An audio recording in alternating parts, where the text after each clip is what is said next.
Magandang hapon po sa lahat. Ako po si Samantha Lunga, ang inyong student nurse, health educator for today po.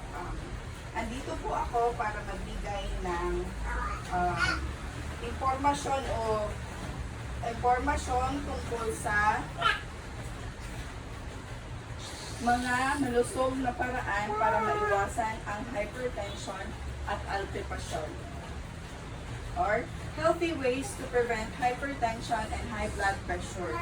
So, ano po ba ang hypertension? So, what is hypertension or high blood pressure? A condition where blood pressure readings are consistently above normal level, usually 130 or higher. It is often called silent killer because it's typically doesn't cause symptoms until complications arise. So, ang hypertension po, yung normal na range ng hypertension, pag tumaas po siya ng 130 over or higher, 130 over 80 higher. So, nandun na po kayo sa category na mataas ang or high blood pressure, hypertensive na po kayo yan.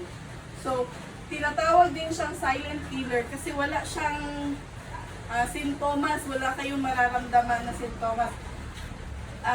Direct na siya, katulad ng pagtaas na po ng high blood, mataas na po yung pressure ng dugo nyo, di ba yung iba na nagkakaroon na ng stroke na, nagkakaroon na ng pag-atake, yun yung komplikasyon na siya, pumunta na tayo sa complicated na scenario. So, nandito po ang category or table na blood pressure category. So, ang normal na blood pressure po is 120 over 80 pababa. Yun yung nandun pa po tayo sa normal. Pag slightly elevated na po siya, ang BP po natin is 120 over 80.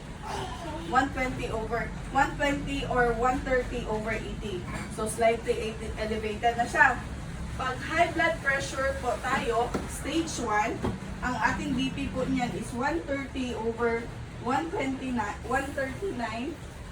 over 120 to 89. So, kung i-round off po natin, hypertensive stage 1, nandun na po tayo sa 130 to 140 over 90. Stage 1 po yan. Pag hypertensive, stage 2, yung BP po natin is 140 over 190 higher. Pag ang BP naman po natin is higher 180 over 120, hypertensive crisis na po tayo. Masyado na po yung mataas and makakaranas na po tayo ng mga komplikasyon.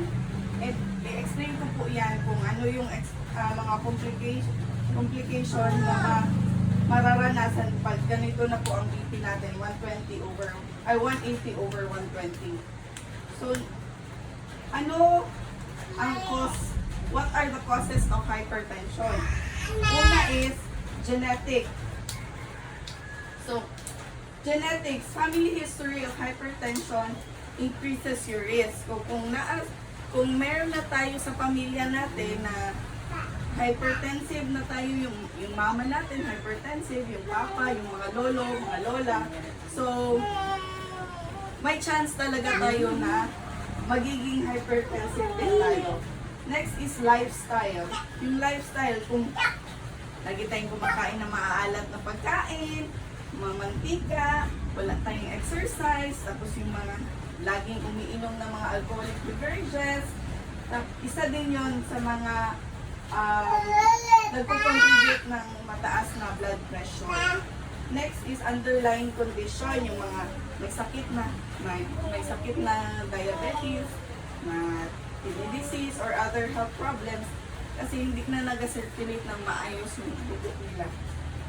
Next is stress. Isa din to, stress kasi diba, ulit tayo na si stress.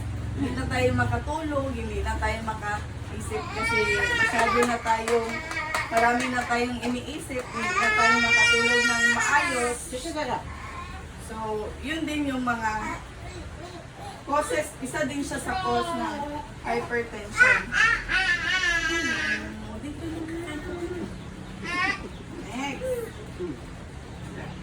So, di ba, sabi ko nung first live, pag umabot na tayo sa complications, ito yung mga maaari nating maranasan or ma-encounter na mga sakit. Undiagnosed or uncontrolled high blood pressure. Undiagnosed or uncontrolled high blood pressure can lead to serious health complications and fatal disease. The excess force on arterial walls due to high blood pressure can damage blood vessels and other organs of the body. So, sabi niyo ko nga, pag hindi natin naagapan or hindi natin alam, high blood pala tayo or mataas pa lang dugo natin, it can lead to serious health complications. At isa na dito ay ang heart attack or stroke.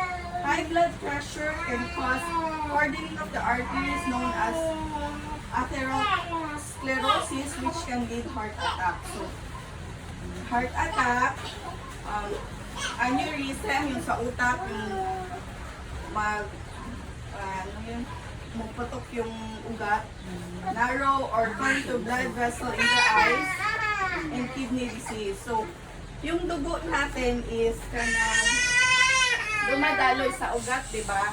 So, yung dugo natin dumadaloy sa ugat. So, pag mas masyadong mataas yung katulad dito sa heart attack, pag masyadong mataas yung dugo natin, yung blood pressure, yung ugat sa may puso natin,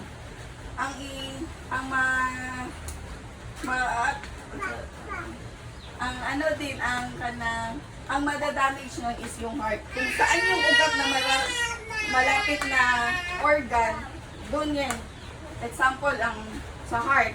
Pag nag-blood clot malapit sa heart attack or stroke ang magiging complication yun.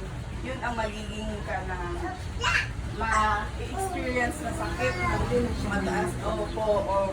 Tapos sa mata, masyadong maliit ang ugat ng mata natin, tapos masyadong mataas ang blood pressure, may tendency na puputok siya. So, hindi na tayo makakikita. Blindness na siya. Ito lang mga list na mga complication na mayroon na nasa. So, preventive practice or to prevent hypertension and high blood pressure. So, ano ang gagawin natin para ma-prevent natin ang pagtaas ng ating blood pressure? Changing your lifestyle can help control and manage high blood pressure.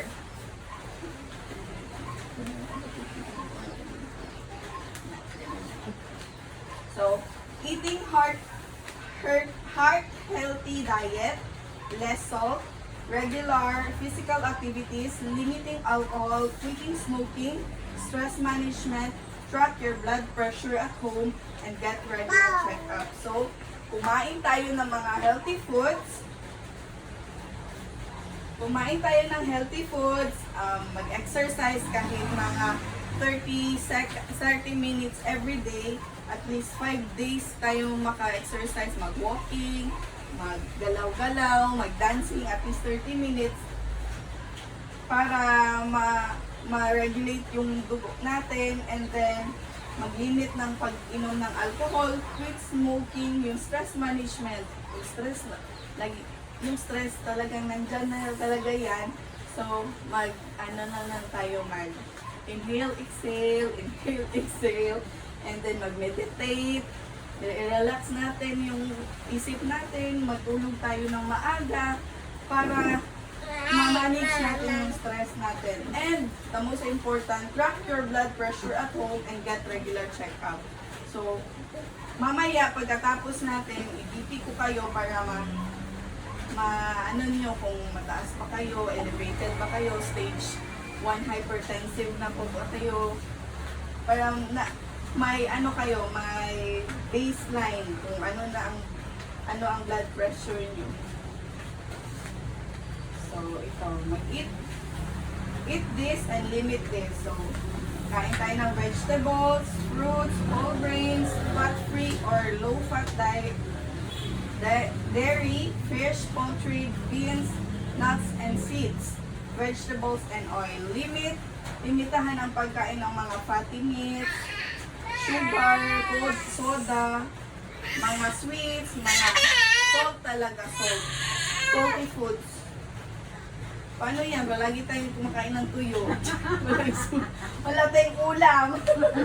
Pambili ng ulam.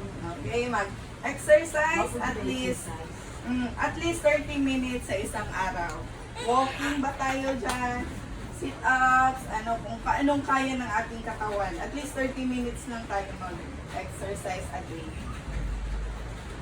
So remember, early detection saves lives. So we should be aware of the importance of prevention. Remember this, early detection and timely treatment, we can prevent many fatal diseases or health issues.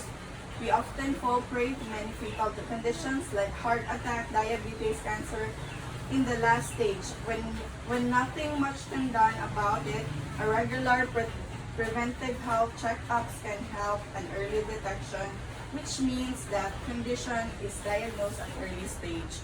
So, early detection talaga, dito may BP naman tayo or sa health center, kung gusto natin i-check, lagi natin i-check yung blood pressure natin para at least aware tayo pag feel natin na slightly elevated na, mataas na yung BP sa regular natin na BP, punta tayo agad sa doktor para at least alam natin kung ano na iinumin natin para bababa yung blood pressure natin. So, summary, ulitin ko, to prevent hypertension and maintain healthy blood pressure, health education should emphasize lifestyle change with a heart-healthy diet, low in salt-saturated fat, regular exercise, maintaining healthy weight, limiting alcohol, quitting smoking, getting adequate sleep, managing stress, and seeking medical advice are also crucial components of comprehensive approach to blood pressure and management. So, dapat healthy diet, physical exercise, and always be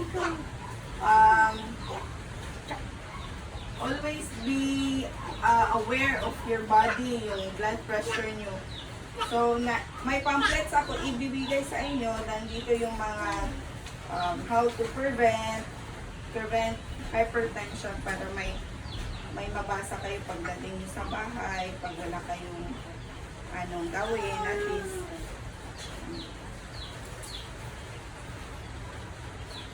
So, ayun lang. Thank you and God bless. May mga question? Ikaw, ako wala. Question? So, Wala na. wala na.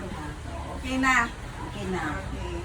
At least aware na tayo kung ano yung mga reasons sa pagtaas ng blood pressures natin and kung paano natin pag-prevent para mataas ating blood pressure. So, mag-BP tayo para alam natin kung ano yung baseline ng BP ninyo. BP Live. BP tayo. Nandito kung at Ito. ano yun? Jangan nun, mga ganyan. Just, ay. Dos. Dahil Rizal dos. Rizal. Tawagan Rizal. Tawagan Rizal.